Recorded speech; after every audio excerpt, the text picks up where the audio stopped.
Welcome to the channel dear students. ये आपके class 11th की बुक हॉर्नबिल का 3rd चैप्टर है discovering Tut the saga continues by A.R. Williams. ये जो स्टोरी है इसका टाइटल से ही समझ में आ रहा है कि डिस्कवरी टूट यानी कि टूट की खोजबीन।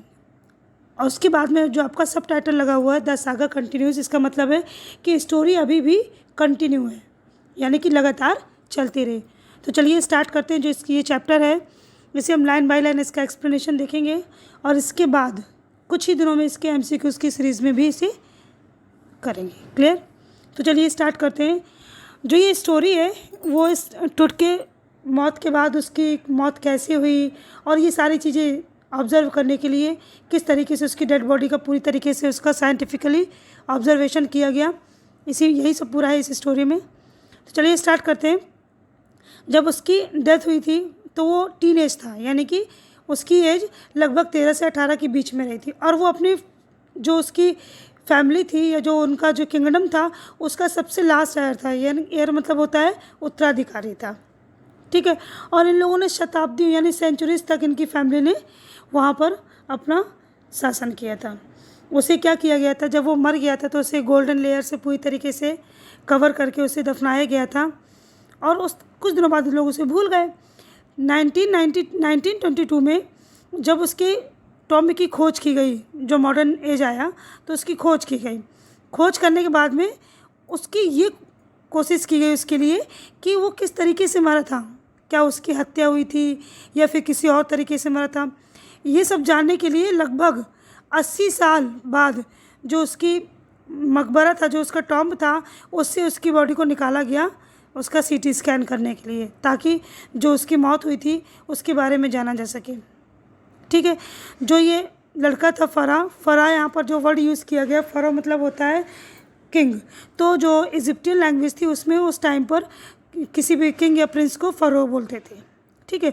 तो उसकी पूरी तरीके से इसमें छानबीन की गई है, उसका CT स्कैन किया गया, फॉरेंसिक लैब में उसका पूरा ऑब्जर्वेशन हुआ क्या कि जो ये राजा टुट थे वो अपनी कब्र में काफ़ी दिनों तक लेटा रहा, यानी कि जब तक उसके बारे में कोई जानता नहीं था तब तक वो लेटा रहा। फिर उसके बाद जब उसकी जो उसका ताबूत था उससे जब उसको निकाला गया तो वहाँ पर बहुत तेज एकदम जैसे कि यू कैन से कि जो रेतीले जो वहाँ पर, क्योंकि पूरा एक तरीके से रेगिस्तान ही है वो, तो वहाँ पर जो हवा चलती थी तो हवा के साथ में जो रेत उड़ के आ रही थी तो ऐसा लग रहा था जैसे कि पूरे तरीके से एक शैतानी तरीके से रेत थी वो उड़ रही थी।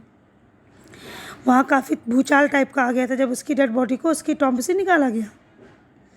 और जो वहाँ पर स्टार्स थे उन्हें पूरे ही उसने जो रेत का जो पूरी हवा चल रही थी तो उसने उसे पूरी तरीके से ढक लिए थे, वो स्टार्स नहीं दिख रहे थे। बात है 2005 की 5 जनवरी को शाम को 6 बजे के समथिंग जो सबसे फेमस मम्मी थी यानी कि इसी की टुट की जो मम्मी थी उसको निकाला गया और वो लगभग 3300 ईयर्स एगो मरा था। उसकी डेड बॉडी को 2005 में ही उसको निकाला गया था। उसके बाद हुआ क्या कि अब उसके निकालने का काम चल रहा था तो लगभग पूरा दिन उसकी जो टॉम्ब थी उसमें लोग ट्रिब्यूट देने आ रहे थे बार बार। और जो उन लोगों की लाइन थी तो वो जो लाइन नीचे तक गई थी तो कम से कम 26 फीट नीचे उस चट्टान को काट करके नीचे ज़मीन तक उसके मकबरे तक की पूरी वो लाइन बनाई गई थी ताकि लोग वहाँ पर जा कर के उसे ट्रिब्यूट दे सकें। और जो उसकी कब्र के अंदर जो बहुत सारे वॉल पे पेंटिंग्स बनी हुई थी उनको देख करके लग रहा था कि वाह कितनी अच्छी पेंटिंग्स बनी थी, बहुत सुंदर बनी हुई थी। और जो टुट का जो टॉम्ब था उसके फेस को एक इमेजिनेशन देने के लिए उसको पूरी तरीके से गोल्डन कवर किया गया था। कुछ लोग तो वहाँ पर गाइड बुक्स को भी पढ़ रहे थे धीमी धीमी आवाज़ में और कुछ लोग तो बिल्कुल किसी भी चीज़ को देख करके एकदम स्तब्ध होकर के खड़े थे कि कितना सुंदर और कितना आश्चर्यजनक है। How surprise it. इसके बाद में लोगों ने ये सोच रहे थे कि उसकी मृत्यु कैसे हो सकती है, क्या ये उसका दुर्भाग्य था, क्या था, कुछ पता नहीं है। बात करते हैं 1920 की। लोग बोलते हैं कि जो कार्टर नाम का एक आदमी था 1920 में, बोलते हैं कि इस मम्मी की जितनी भी ख़राब हालत है उसकी वजह सिर्फ वही है, क्योंकि जो कार्टर था वो एक इंग्लिश आर्कियोलॉजिस्ट था और उसने सालों तक इसके लिए खोज की और सालों खोज करने के बाद उसने 1922 में इसका टॉम्ब खोजा था। और उसमें बताया जा रहा है कि वहाँ पर जो टॉम्ब में जितनी भी बहुत प्रेशियस चीज़ें, क्योंकि जब वहाँ पर उस टाइम पे जब लोगों को दफनाया जाता था तो उससे संबंधित जितनी भी प्रेशियस चीज़ें होती थी, ज्वेलरी हो गई और उसके खाने पीने की बहुत अच्छी चीज़ें, उन सबको उसके साथ में दफना दिया जाता था। इस तरीके से इसको भी किया गया था। अब वो ये बताते हैं कि जो ये था टूट था, उसके लिए ये सारी चीज़ें इसलिए दफनाई गई थी कि जब वो उसके बाद की जो ज़िंदगी जिएगा या उसका जो दूसरा जन्म होगा तो ये सारी चीज़ें उसके साथ में होंगी, उसको अगले जीवन में उसकी ज़रूरत पड़ेगी। चाहे वो कोई खेल हो, उसके पास में था एक कांसे का रेज़र था, लिनेट जो अंडरगारमेंट्स होते हैं वो थे, कुछ खाने की चीज़ें थी और कुछ वाइन्स की पेटियाँ भी थी, यानी कि उसके कुछ बॉक्स भी थे। ये सारी चीज़ें टूट के साथ में दफनाई गई थी। फ़रो के दफन के टाइम पर, यानी कि उसी टूट के जब उसको दफनाया गया था, तो बता रहे हैं कि उसके साथ में 3 और ताबूत थे।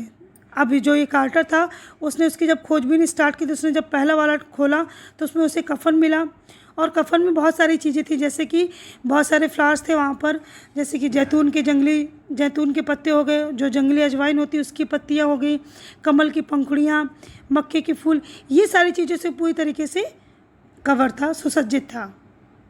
और इस बात से ये सबूत मिलता है कि जब उसको बरी किया गया था, यानी कि जब उसे दफनाया गया था, तो उस टाइम पर लगभग मार्च या अप्रैल का मंथ रहा होगा। और जब वो मम्मी तक पहुंच गया कार्टर खोजते खोजते, तो वो उसे एक प्रॉब्लम हो गई। प्रॉब्लम क्या हो गई थी कि जहाँ पर उसके ताबूत को रखा गया था वो बिल्कुल जैसे कि सीमेंट से किसी को चीज़ को चिपका देते उस तरीके से ताबूत उसमें पूरी तरीके से फिट हो गया था, वो खुल नहीं रहा था। उसने बहुत कोशिश की, पूरी मात्रा में यानी पूरी ताकत लगाई उसने, लेकिन उसे वो बिल्कुल भी हिला नहीं पाया। फिर चूँकि वो जो जगह थी वहाँ पर बहुत ज़्यादा धूप थी, उन लोगों ने उस धूप में हैमर की हेल्प से उन्होंने बहुत कोशिश की कि शायद वो उस ताबूत को हिला डुला सके, लेकिन ऐसा कुछ हो नहीं पाया। फिर काफ़ी देर तक 149 डिग्री फ़ारेनहाइट की टेम्परेचर में उसे गर्म किया गया ताकि वो जो ताबूत था वो थोड़ा बहुत हिले डुले, लेकिन तब भी कुछ नहीं हो पाया। फिर वो जो वहाँ पर एक जो कार्टर था उसने अपनी साइंटिफिक लैंग्वेज में बोला कि जो ये राजा है उसके अगर हम जो जितने भी अवशेष अगर उसे निकालना है तो उसे कट करके निकालना पड़ेगा, ऐसे नहीं निकलेगा, पूरा का पूरा नहीं निकल पाएगा, उसे जितने भी उसके ऑर्गन्स उसे काटना पड़ेगा। और अपने बचाव के लिए कार्टर के पास तो कोई और ऑप्शन भी नहीं था। फिर क्या किया गया कि उस मम्मी को काट करके उसको निकाला गया, लेकिन वो ये सोच रहे थे कि अगर इसको काट करके हम बाहर नहीं निकालेंगे तो जो वहाँ पर गार्ड हैं उनको धोखा दे करके जो वहाँ पे और भी लोग हैं वो चाहे तो इस मम्मी के जो भी उसके साथ में जो चीज़ें थी, ज्वेलरी थी, जो भी प्रेशियस चीज़ें थी, उसको कोई ना कोई निकाल करके चुरा लेगा। फिर उसे काट करके निकाला गया। निकालने के बाद उसके पास जो जितनी भी चीज़ें थी, सपोज दैट उसके पास बहुत सारे कीमती कॉलर उसमें था, जड़े हुआ हार था, अंगूठियाँ थी, ताबीज़ और कुछ उसकी ड्रेसेस थी, चप्पलें थी उसकी, और जो उंगलियाँ थी उसके हाथों पैरों की, उसके अंगुस्ताने यानी कि उसके ग्लव्स भी थे। ये सारी चीज़ें उसके उसमें मिली। अच्छा, टूट जो पहने हुए था उसके सारे गहने उससे अलग कर दिए गए, क्योंकि उसको पूरा काटा जा रहा था, काटने की वजह से वो सारी चीज़ें उसकी हटानी पड़ी। फिर उसके बाद में एक अलग ताबूत था, वहाँ पर रख करके इसके जितने भी ऑर्गन पार्ट्स थे उनको किसी चीज़ से जोड़ दिया गया ताकि ये टूटा फूटा ना दिखे, और उसको वहाँ पर लिटा दिया गया जोड़ करके। जो मिडिल एज का था उस टाइम पर, जो मिडिल एज के टाइम के जो डिकेड्स थे उसमें अब इस तरीके की चीज़ों को ऐसे नहीं देखते थे। वो लोग अपना एक नई तकनीक के यूज़ करके, क्योंकि उस समय साइंस काफ़ी डेवलप हो चुका था, तो वो बहुत सारी चीज़ों का यूज़ करके उन लोगों ने कोशिश की कि जो कार्टर ने खोज की थी इस टूट की, उसके टॉम्ब की, तो 40 ईयर्स के बाद 1968 में उसके मम्मी का पूरा एक्सरे किया गया, तो उसमें बहुत सारी चीज़ें मिली। ये मिला गया कि जो उसकी चेस्ट की जो हड्डियाँ थी और पसलियाँ थी वो लगभग गायब हो चुकी थी, उसके अंदर नहीं थी, उसके स्किन के अंदर। और आजकल देखा जाए तो अगर डायग्नोसिस के लिए देखा जाए तो कंप्यूटर से संबंधित बहुत सारी सीटी स्कैन किए जाते हैं, ये सारी चीज़ें एक्सरे करते हुए उसकी सारी, और इनसे 3D एक तरीके से इमेज बन जाती है जिससे हम बॉडी की पूरी तरीके से एक तरीके से उसे कंस्ट्रक्ट कर सकते हैं दोबारा। अगर कोई पार्ट नहीं है तो भी हम उसको इमेजिन करके देख सकते हैं। इस तरीके से ही टूट के साथ में किया गया था ताकि ये जाना जा सके कि जब वो मरा था तो उसकी कैसी कंडीशन थी। और उस टाइम देखा जाए तो जो टुट की जो डेथ थी वो तो एक बहुत बड़ी घटना थी, क्योंकि वो अपने पूरे डायनेस्टी का सबसे लास्ट वाला वारिस था, उसके बाद तो कोई हुआ भी नहीं। और एक शख्स था उस टाइम पे, उसका नेम था अमेनहोटेप। वो एक या तो अमेनहोटेप थर्टी जो था वो तो या तो टुट का फादर था या तो उसका दादा था। वो भी बहुत ज़्यादा शक्तिशाली फ़रो था, यानी कि किंग था। और वो तो लगभग जो उस राजवंश था उन लोगों ने 18वें यानी कि 18th नंबर का एक स्वर्ण युग की जो पूरी एक जनित पावर होती है उस टाइम तक उन लोगों ने शासन किया था, लगभग 40 ईयर्स तक, 4 डिकेड्स तक उन लोगों ने शासन किया था। और उसका जो पुत्र था ओमेनहोटेप थर्ड का, ओमेनहोटेप उसका नेम था फोर्थ, वो उत्तराधिकारी बना। उसका बनने के बाद उसने बहुत ज़्यादा राज नहीं किया और वो हट गया। इसके बाद में जो ये ओमेनहोटेप फोर्थ था उसने एटन की पूजा की, सूर्य चक्र की पूजा, इन सब चीज़ों को बढ़ावा दिया। उसने अपना नेम बदल करके रख लिया अखेनटेन। इसका मतलब होता है अटेन का दास।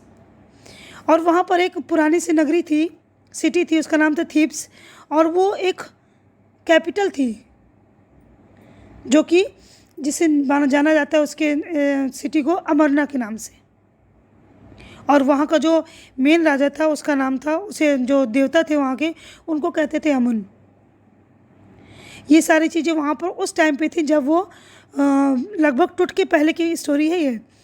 उसके बाद हुआ क्या कि जो इस टाइम पे अगर देखा जाए वहाँ का जो सिटीज़ के बारे में, जो थीब्स के बारे में बात की गई है, तो वही बोल रहे हैं कि इस टाइम पर जो थीब्स के जो लक्सर में जो सिचुएटेड एक यूनिवर्सिटी है, यूनिवर्सिटी ऑफ शिकागो, एक रिसर्च सेंटर है, वहाँ के जो एक निर्देशक हैं रे जॉनसन, उन्होंने ये कहा कि जिस फैमिली ने सेंचुरीज तक राज्य किया था अब वो लगभग समाप्त हो रहा था। जो अखेनटन था वो लगभग एक तरीके से एसेंट्रिक हो चुका था। अखेनटन की डेथ के बाद फिर वहाँ पर एक और शासक हुआ था, उसका नाम था इसमेंस खरे। इसमेंस खरे में क्या था कि उसने बहुत ज़्यादा दिनों तक राज नहीं किया और वो कुछ ही दिनों बाद बिना अपनी छाप छोड़े हुए वहाँ से चला गया। उसके बाद फिर एक सबसे युवा, उसका नेम था तूतन खातेन, उसने सिंहासन संभाला। कुछ दिनों बाद उसने अपना नाम बदल करके तूतन खामुन रख दिया, जिसका मतलब होता है अमुन की सजीव इमेज। अमुन मतलब वही देवता जो थे वहाँ पर। और उसने जितने भी जो एंशिएंट ट्रेडिशंस थी, रिचुअल्स थी, उन सबको आजमा लिया और उसने 9 ईयर्स तक पूरी तरीके से वहाँ पर राज किया। उसके बाद में अनएक्सपेक्टेड तरीके से उसकी डेथ हो गई। अब आ जाते हैं प्रेजेंट में। जो टुट की जो मम्मी है वो वहाँ के मम्मियों में से सबसे ज़्यादा फेमस मम्मी है। और जो वहाँ पर एक तरीके से जो परियोजना चल रही थी, जहाँ पर सभी लोग लगभग 2003 से ये परियोजना चल रही थी कि जो वहाँ पर जितने भी पुराने मॉम टॉम्ब्स हैं उनकी खोज करनी है, ताकि उनके बारे में जाना जा सके कि किसका टॉम्ब है और किस तरीके से उनकी मौत हुई थी या उनकी कैसी कंडीशन थी उस टाइम पे। और 2003 से अभी तक लगभग 600 मम्मीज़ के बारे में पूरी काउंटिंग हो चुकी है और उनके बारे में सब कुछ जाना जा रहा है कि कैसे कैसे उनकी मृत्यु हुई थी और वो कैसी कंडीशन में थे उस टाइम पर। इसी तरीके से टुट भी था उनमें से एक।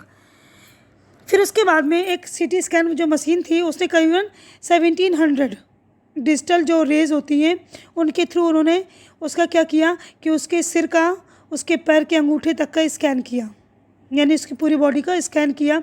स्कैन करने में पता चला कि जो टुट का सिर था उसकी स्कैनिंग के लिए उन लोगों ने क्या किया कि 0.62 मिलीमीटर के टुकड़ों का एक करेक्शन किया। करेक्शन करने के बाद में उसका एक इमेजिनेटिव रूप से उसका एक हेड बना लिया और उससे ये अंदाज़ा लगाया गया कि वो किस तरीके का रहा होगा उस टाइम पर।